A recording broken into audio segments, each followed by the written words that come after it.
দেখুন ব্যাপারটা হচ্ছে হলুদ ট্যাক্সি হারিয়ে গেলে কলকাতা থেকে আমরা ইতিমধ্যে অনেক কিছু হারিয়ে ফেলেছি, কিন্তু আমাদের ছোটবেলা থেকে খুব চেনা ইমেজারি ছিল। তো হলুদ ট্যাক্সি যদি এরপরে হারিয়ে যায় তাহলে সত্যি কথা বলতে আমার খারাপ লাগবে, এটা ঘটনা আর খারাপ লাগছিল এখন যখন দেখি রাস্তায় সংখ্যা কমে এসছে। কিন্তু আবার এটাও ঘটনা, আমাকে যদি জিজ্ঞেস করেন যে আমি নিজে শেষ করে হলুদ ট্যাক্সি করেছি মনে করে বলতে পারবো না। এবার তার বিভিন্ন কারণ রয়েছে।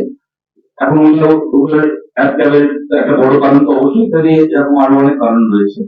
এবং সত্যি কথা বলতে কি, যাতে এটা না হারায় তার বাস্তবসম্মত পথটা কি হবে, পথটা মানে যদি আমরা ফিগার আউট করতে পারি তাহলে খুবই ভালো সেটা, এবং চেষ্টা করাই উচিত।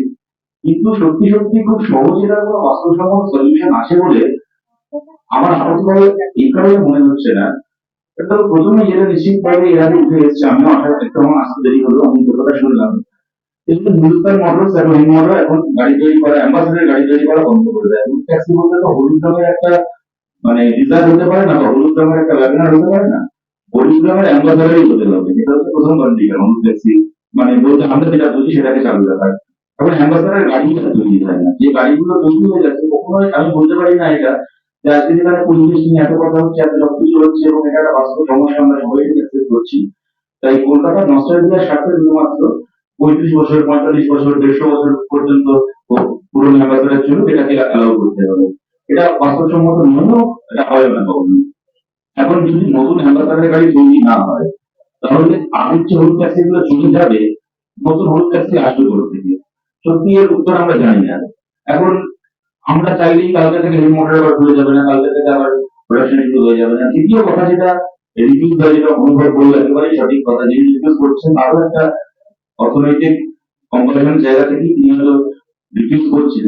এবং সত্যি কথা বলতে গেলে এই রিভিউজ আগে আমার নতুন করে বিরাট কোনো সমস্যা হয় না। আমি জীবনে মানে ট্রেন থেকে শুরু করে পলিটিক্সে এতবার রিভিউজ হয়েছি, আলাদা করে ট্যাক্সি একবার রিভিউজ করলে আমার বুঝতে পারি না যে রিভিউজ করতে আমার করে গায়ে লাগে না। কিন্তু মুশকিলটা হচ্ছে যে আবার একটা অ্যাম্বাসেডার গাড়ি আমরা সবাই জানি মোটামুটি যে সময়কার গাড়ি যা মাইলেজ হয় 8-9 কিলোমিটার চলে 1 লিটার তেলে, সেখানে একটা অত্যন্ত মানে কি বলবো অতি সাধারণ একটা পেট্রোল গাড়িও এমনকি এখন যেগুলো বেরোচ্ছে ডিজার কিছু সেটা কলকাতা শহরের মধ্যে 16-17 মাইলেজ দেয়, যদি সেটা ডিজেল গাড়ি হয় তাহলে তো 18-19 মাইলেজ দেবে। কথা আমি এই কারণে বলার চেষ্টা করছি, আজকে যদি আমি যদি তরফের কাছে ধরে নিই যে হিম মোটর আবার কালকে থেকে অ্যাম্বাসেডার শুরু করলো রিলিজ করা, সরকার ঠিক করলো যে এটাকে আবার ওই ইয়েলো নাম্বার প্লেট দিয়ে ট্যাক্সি হিসেবে কমার্শিয়াল ভেহিকল হিসেবে রাস্তায় চালাবে। এরপরের প্রশ্নটা আসছে যে একটা প্রাইস কম্পিটিশন, একটা ডিজায়ার গাড়ির সাথে ডিজায়ার যে এখন ট্যাক্সি হিসেবে চলছে তার সাথে একটা অ্যাম্বাসেডারকে প্রাইস কম্পিটিশনে নামতে হবে। এবার তার মাইলেজ মানে 7-8-9 মাইলেজ নিয়ে যে গাড়িটা চলছে সেটা কি করে একটা 20 মাইলেজ নিয়ে চলা গাড়ির সঙ্গে তার সমান রেটে কম্পিট করবে? সুতরাং একে ভাড়া বাড়াতেই হবে, মানে সরকার প্রদত্ত ভাড়ার বাইরে তাকে চাইতেই হবে, কিছু করার নেই। আবার আমি এখানে প্রেস ক্লাবে বসে আপনি যতই বলি না কেন হলুদ ট্যাক্সির স্বার্থে, আমি যখন প্রেস ক্লাবের সামনে থেকে বেরিয়ে ট্যাক্সি ধরতে যাবো ধর্মতলা মোড় থেকে, আমাকে যদি একটা হলুদ ট্যাক্সি বলে যে আমি এখান থেকে আমার বাড়ি নিয়ে যেতে নেবে 150 টাকা, আর সেখানে যদি একটা ডিজায়ার বলে আমি নেবো 100 টাকা, আমি ধরি 100 টাকায় না গিয়ে 150 টাকায় যাবো। মানে এগুলো বলতে ভালো লাগে কিন্তু এটা তো বাস্তব নয়। এটা মানে কলকাতার ঐতিহ্যের স্বার্থে একজনও কলকাতাবাসী এটা সারা জীবন করবেন বলে আমার মনে হয় না। আর যার সেটা করার সমস্যা মানে সামর্থ্য রয়েছে কলকাতাকে মানে কলকাতার নস্টালজিয়াকে রক্ষা করার জন্য আমি বাড়তি ভাড়া দিয়ে ট্যাক্সি চলবো, তিনি প্রাইভেট গাড়ি চলবেন। অথচ তার কি ঢাকা পড়েছে ট্যাক্সি চলা, সে বছর বছর একদিন কি দুদিন হয়তো কোনো প্রয়োজন করতে পারে। অথচ এই বিষয়গুলো রয়েছে, এই সমাধানটা যে কি আমার সত্যি কথা বলতে জানা নেই। তাই মনে হয় যে ওই যেটা আমার আগের তালিকা বললো বা কয়েকজন বললেন ওয়াক্যের সঙ্গে আমাকেও কিছুটা সুর মিলিয়েই বলতে হবে। ওই জয়ন্তদা এসে গেছে দেখছি, খুব সুর মিলিয়ে আমাকেও বলতে হবে যে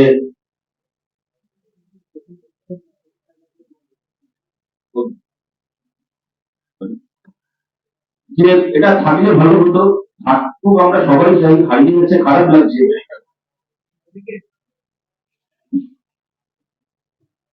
বসুন না, ঠিক আছে এখানে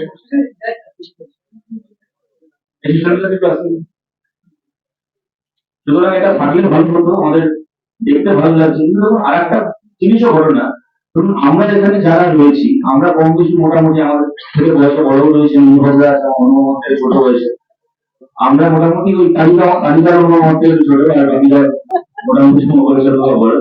যাই হোক, কিন্তু ঘটনাটা হচ্ছে কি আমরা হলুদ ট্যাক্সি দেখেছি, হলুদ ট্যাক্সির সাথে আমরা পরিচিত।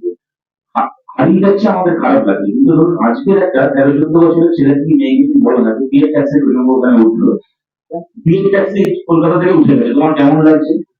সে তোমার কলকাতায় বিয়ে ট্যাক্সি খবর নেমে গেলো তাও জানে না, কবে উঠে গেল তাও জানে না, সে পরিচিত না, তার আবার কি খারাপ লাগবে বলে? এই যে কালো হলুদ ট্যাক্সি হারিয়ে গেছে বলে,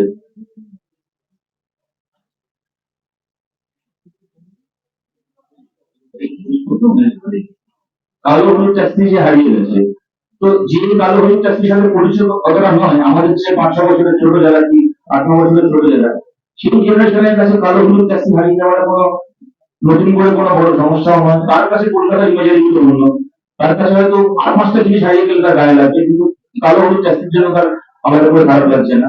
সেরকমই আমি যেটা বলার চেষ্টা করছি সেটা হচ্ছে যে আর কিছুদিন পরে যখন এই জেনারেশনটা মানে আমাদের জেনারেশনটা একটু পুরোনো হয়ে যাবে, এবং মানে একদম এখন যার 5-6 বছর বয়স কি মানে আগামীকালে যে জন্মবে, সে যখন বড় হবে, তার কাছে সে হলুদ ট্যাক্সিকে আর কলকাতার সাথে এভাবে আইডেন্টিফাইও করবে না যে হলুদ ট্যাক্সি হারিয়ে গেল বলে আমার খুব খারাপ লাগবে। হয়তো একটা জেনারেশন মানে যে কোনো, যখন ট্রানজিশন হয় তখন একটা দুটো জেনারেশন সেই তার মানে কি বলবো চলে যাওয়ায় কষ্ট পায়। এটা খুব মানে আনফর্চুনেট রিয়েলিটি হলেও আমার ধারণা এটা রিয়েলিটি।